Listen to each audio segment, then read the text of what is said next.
If you'd like to win Paul Stanley's glasses or 25 Tina video cassettes from Sony of Canada, keep watching, all right? We'll also talk to Corey Hart, but after this break, we talk to the comeback artist of the past 10 years, Tina Turner.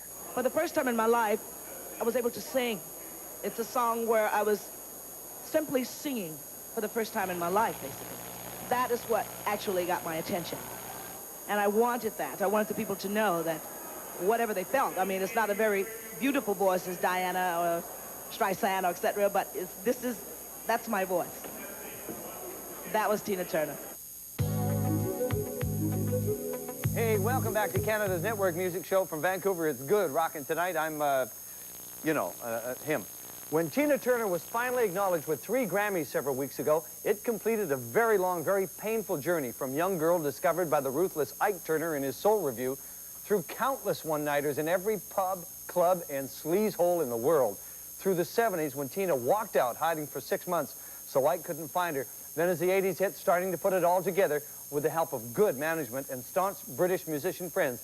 If anyone in this hard-as-nails business ever deserved a comeback real big, it was the queen of rock and soul, Tina Turner, who will turn, are you ready for this, 47 this November.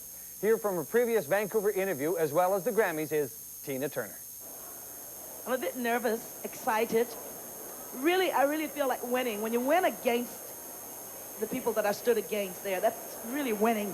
I mean, that's like, I don't have the words for it, you know? It's like exciting and you,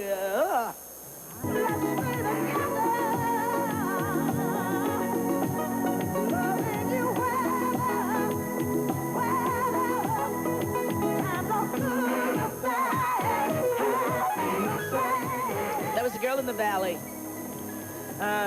One day when I was in the streets, and she said, "Tina, all right, what does love have to do with it?" And I went, "Oh, all right."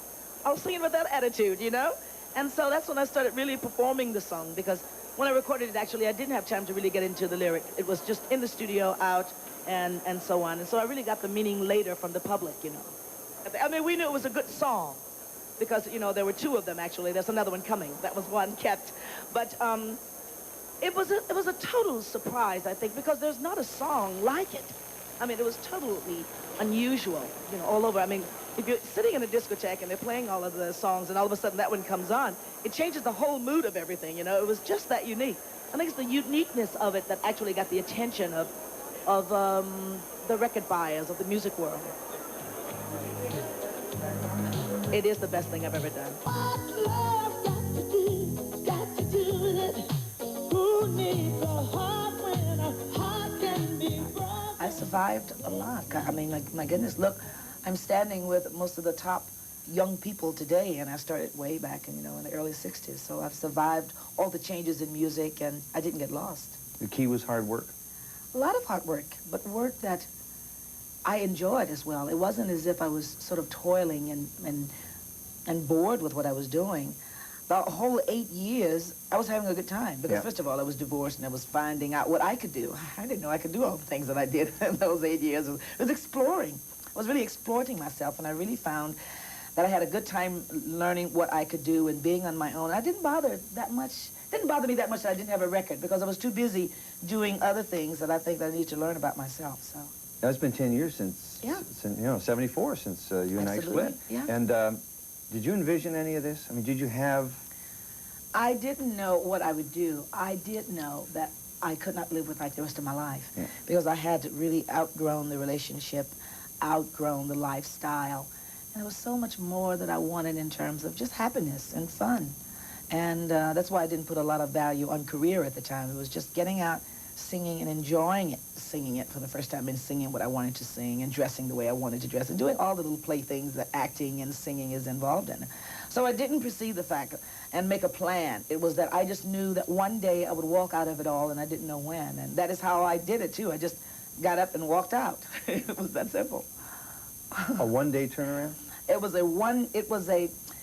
was 7 years of realizing what I was into, 7 years of thinking that I could not survive that, which I'm living very long, and the one trip that I was en route, and we had one of our big explosions, and when we arrived at the hotel, we were opening at the Dallas Hilton, And we arrived, and there was all kinds of chaos because we were late.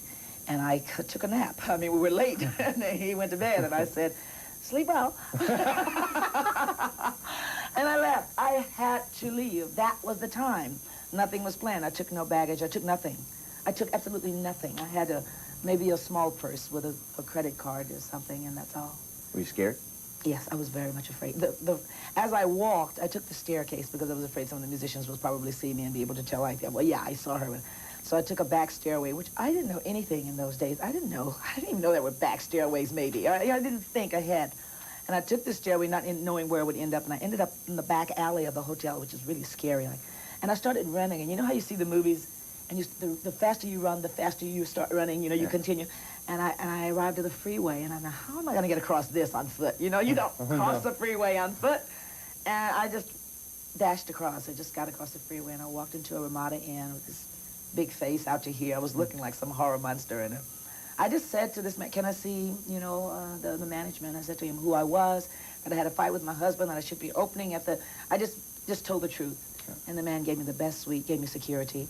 And I used the telephone to make calls, and I eventually paid him. But I just had all the odds in my favor.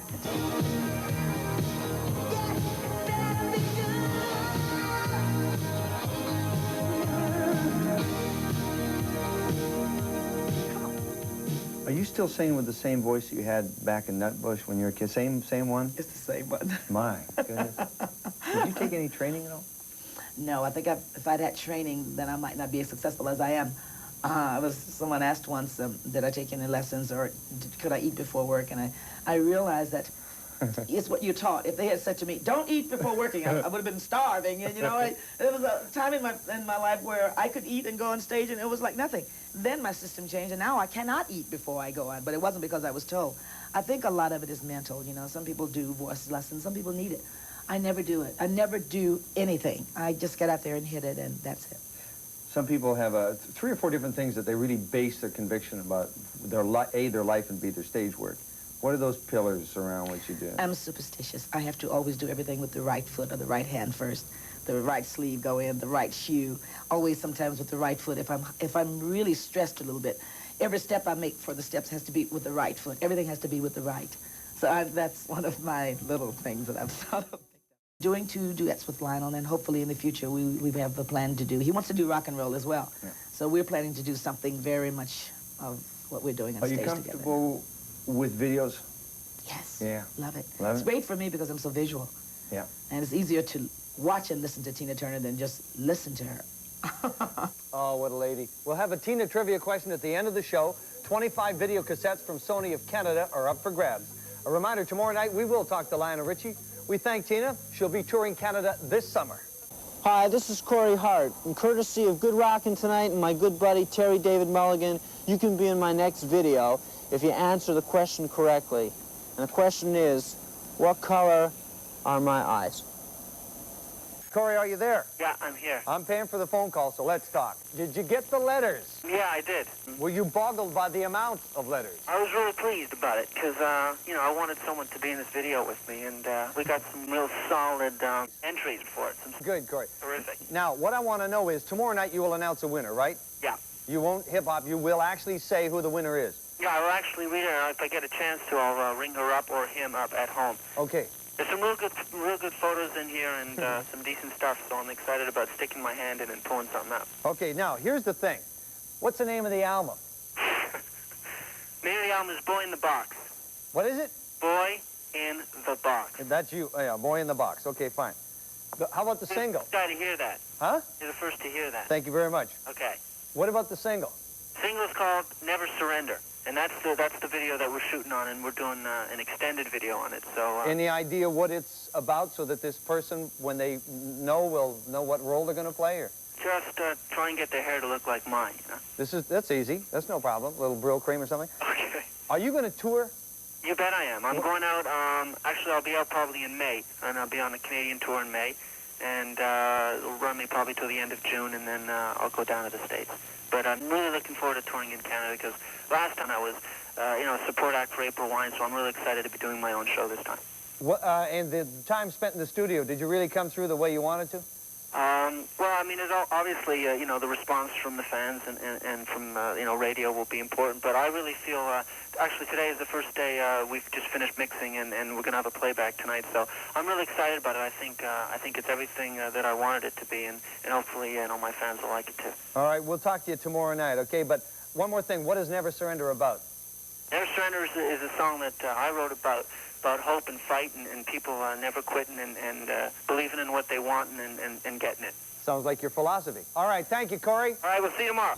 It's time to talk to Luba now, one of Canada's brightest new stars. All right, now what do we know about her? She's had 3 great hits, Every Time I See Your Picture, Let It Go, and Storm Before the Calm. She opened for Bryan Adams on his recent Canadian tour, received rave reviews, is extremely shy, as you'll soon see. Here's Luba. I wrote the song the night before I left to record the album Secrets and Sins. I was saying goodbye. It was like a farewell to my best friend. Yep. And it was probably my last contact with another female, you know, for the next 4 months. So we were, you know, kind of just going over whatever, certain things. And I was inspired by something, I don't know what it was. And yet I put the phone down. Yep. And let it go happened. And I played it to Daniel Lanois, who was the producer of the album. And he found something unusual. He liked the song, or it wasn't a song, it was just a melody at that point. And we managed to record it. And it sounds great. Watch this, here's the video. This is Let It Go from Luba. Let it go, let it free your body, let it move your soul. Let it go, no, we are men, we are not boys. There's a myth here, there's this rumor I hear that you at one time toured with a Ukrainian group, a folk ensemble, did you? Is this true? Well, I'm Ukrainian. Yes, I didn't tour. sense. I mean, I was, I guess you would call me well, I don't know if you want to call me, but I was quite well known in the Ukraine community across Canada and the States. And I got my start there. And it gave me a good background. Oh, yes. I was able to go in the studio, produce 2 albums on my own, so I got to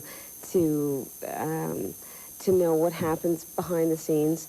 And I was able to build my stage persona, so to speak. Working with people? Working with, yeah, that's it. And you know, I realized that I think, well, rock and roll, and my mother still sometimes is like rock and roll, oh God. But I love it, and I knew that I was going to do this you know, it was somehow in my subconscious, and I'm doing this now, and I'm ever so pleased. Oh, good. And what does your mom think of all of this? She likes it. She has a problem with the rock and roll, the way she says it. But I think deep down inside, she's quite excited and quite pleased. And your voice. Do you take it for granted? Sometimes I do. I've taken voice lessons. I don't know if it's helped me in any sense, but I have allergies, so sometimes I wonder, you know, I get hoarse very easily, and I wonder sometimes, you know, the guys in the band are going to go on to bigger and better things, and I'm going to end up somewhere in the gutter because I've lost my voice. No, but I take care of it. Well,